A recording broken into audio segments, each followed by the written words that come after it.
All right, we're talking about the broadening. I think it's also important to note the S&P hit a record high, and so did the S&P equal weight yesterday.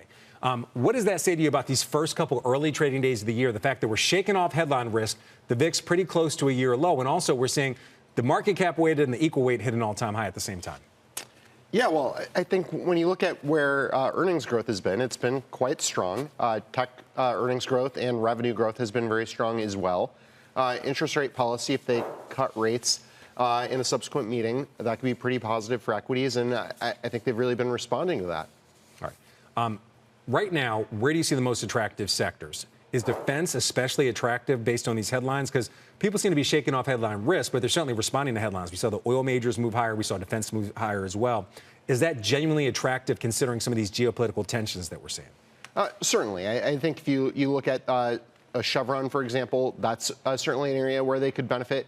If you look at Northrop Grumman or Raytheon, or used to be known as Raytheon, those companies could certainly benefit from this environment. But I think the clearest benefit is actually to the gold miners, where this uncertainty is making emerging market nations de-dollarize, and the more that they buy gold as a replacement for treasuries, the better that is for those gold miners. Walk me through it, very quickly, because we had our Jim Cramer, we played a soundbite from him saying that a lot of the gains in the oil market, they're already priced in. It's going to take years for this to materialize. And in all fairness, we already saw in Europe they plan to increase defense spending, and here in the U.S. we have plans to increase defense spending. What's not already priced in? If that spending's already been approved or is on its way to being approved, and we're already expecting to see more spending, what does this potentially lead to when it comes to defense or oil? What upside are you seeing, at least in the near term? So certainly for oil, it would take enormous investment to really get Venezuela back online. And nobody's going to want to do that with Brent and WTI prices where they currently are. It doesn't make sense as an investment. If you look at are people going to be investing more in defense? Yes, certainly, especially Europe.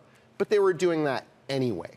So that isn't a huge change either. But if you're an emerging market nation and you're considering, do you want to hold your money in U.S. Treasury bills as a reserve, or do you want to hold it as gold? And let's say you're China and you hold 760 billion of U.S. T-bills, and you just saw that they took out Maduro, I'd feel a lot more comfortable if I had 760 billion of gold bars sitting in a vault in Beijing that we couldn't easily get our hands on. Okay. So I think that's where the real incremental move is. So really bullish when it comes to gold. You're making that very clear right now. We got to talk to you about technology. Obviously, we have CES this week. We're going to be talking to somebody from CES later.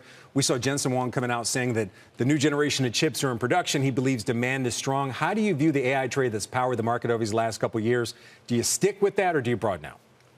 Well, I think the best way to broaden out within the AI trade is these companies more like Arista networks that are powering these data centers with their software and enable the growth of AI without that direct valuation payment that you have to make to get into a name like an NVIDIA. I think you can get the same type of revenue and earnings growth a bit cheaper.